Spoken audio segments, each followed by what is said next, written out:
Chapter 63. The hell of weakness. A clumsy lapidary, in cutting this diamond, deprived it of some of its most brilliant facets. In the Middle Ages, nay, even under Richelieu, the Frenchman had force of will. By Mirabeau, Julien found the Marquis furious. For perhaps the first time in his life, this nobleman showed bad form. He loaded Julien with all the insults that came to his lips. Our hero was astonished, and his patience was tried, but his gratitude remained unshaken. The poor man now sees the annihilation, in a single minute, of all the fine plans which he has long cherished in his heart. But I owe it to him to answer. My silence tends to increase his anger. The part of Tartuffe supplied the answer. I am not an angel. I served you well. You paid me generously. I was grateful, but I am 22. Only you and that charming person understood my thoughts in this household. Monster, exclaimed the Marquis. Charming. Charming, to be sure. The day when you found her charming, you ought to have fled. I tried to. It was then that I asked permission to leave for Languedoc. Tired of stampeding about and overcome by his grief, the Marquis threw himself into an armchair. Julien heard him whispering to himself, No, no, he is not a wicked man. No, I am not, towards you, exclaimed Julien, falling on his knees. But he felt extremely ashamed of this manifestation, and very quickly got up again. The Marquis was really transported. When he saw this movement, he began again to load him with abominable insults, which were worthy of the driver of a fiacre. The novelty of these oaths perhaps acted as a distraction. What? Is my daughter to go by the name of Madame Sorel? What? Is my daughter not to be a duchess? Each time that these two ideas presented themselves in all their clearness, M. de la Mole was a prey to torture and lost all power over the movements of his mind. Julien was afraid of being beaten, and his lucid intervals, when he was beginning to get accustomed to his unhappiness, the Marquis addressed to Julien reproaches which were reasonable enough. You should have fled, sir, he said to him. Your duty was to flee. You are the lowest of men. Julien approached the table and wrote, I have found my life unbearable for a long time. I am putting an end to it. I request Monsieur the Marquis to accept my apologies, together with the expression of my infinite gratitude, for any embarrassment that may be occasioned by my death in his hotel. Kindly run your eye over this paper, M. the Marquis, said Julien. Kill me, or have me killed by your valet. It is 1 o'clock in the morning. I will go and walk in the garden in the direction of the wall at the bottom. Go to the devil, cried the Marquis as he went away. I understand, thought Julien. He would not be sorry if I were to spare his valet the trouble of killing me. Let him kill me if he likes. It is a satisfaction which I offer him. But, by heaven, I love life. I owe it to my son. This idea, which had not previously presented itself with so much definiteness to his imagination, completely engrossed him during his walk after the first few minutes which he had spent thinking about his danger. This novel interest turned him into a prudent man. I need advice as to how to behave towards this infuriated man. He is devoid of reason. He is capable of everything. Fouque is too far away. Besides, he would not understand the emotions of a heart like the Marquis's. Count Altamira, am I certain of eternal silence? My request for advice must not be a fresh step which will raise still further complications. Alas! I have no one left but the gloomy Abbé Pirard.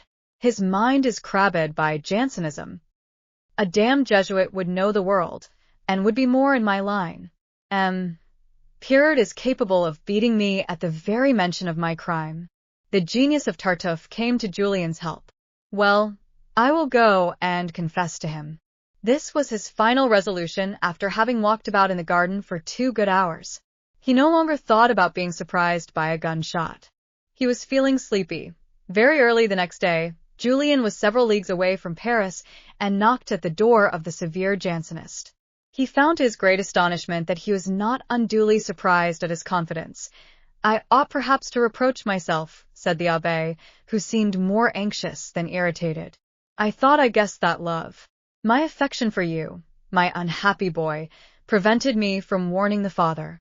What will he do? Said Julien keenly, That moment he loved the abbé, and would have found a scene between them very painful. I see three alternatives, continued Julien. De la Mole can have me put to death, and he mentioned the suicide letter which he had left with the Marquis. 2. He can get Count Norbert to challenge me to a duel, and shoot at me point blank. You would accept, said the abbé furiously as he got up. You do not let me finish. I should certainly never fire upon my benefactor's son. 3. He can send me away. If he says go to Edinburgh or New York, I will obey him. They can then conceal Mademoiselle de la Mole's condition, but I will never allow them to suppress my son. Have no doubt about it. That will be the first thought of that depraved man. At Paris, Mathilde was in despair. She had seen her father about 7 o'clock. He had shown her Julien's letter. She feared that he might have considered it noble to put an end to his life, and without my permission, she said to herself with a pain due solely to her anger, if he dies I shall die, she said to her father. It will be you who will be the cause of his death. Perhaps you will rejoice at it, but I swear by his shades that I shall at once go into mourning, and shall publicly appear as Madame the Widow Sorrel. I shall send out my invitations. You can count on it. You will find me neither pusillanimous nor cowardly. Her love went to the point of madness. De la Mole was flabbergasted in his turn. He began to regard what had happened with a certain amount of logic. Mathilde did not appear at breakfast. The Marquis felt an immense weight off his mind, and was particularly flattered when he noticed that she had said nothing to her mother. Julien was dismounting from his horse. Mathilde had him called, and threw herself into his arms almost beneath the very eyes of her chambermaid. Julien was not very appreciative of this transport. He had come away from his long consultation with the Abbé Pirard in a very diplomatic and calculating mood. The calculation of possibilities had killed his imagination. Mathilde told him, with tears in her eyes, that she had read his suicide letter. My father may change his mind. Do me the favor of leaving for Villequier this very minute. Mount your horse again, and leave the hotel before they get up from table. When Julien's coldness and astonishment showed no sign of abatement, she burst into tears. Let me manage our affairs, she exclaimed ecstatically as she clasped him in her arms.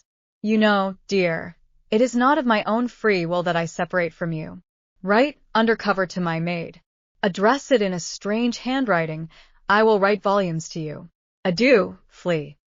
This last word wounded Julien, but he none the less obeyed. It will be fatal, he thought, if, in their most gracious moments, these aristocrats manage to shock me. Mathilde firmly opposed all her father's prudent plans. She would not open negotiations on any other basis except this. She was to be Madame Sorrel, and was either to live with her husband in poverty in Switzerland, or with her father in Paris.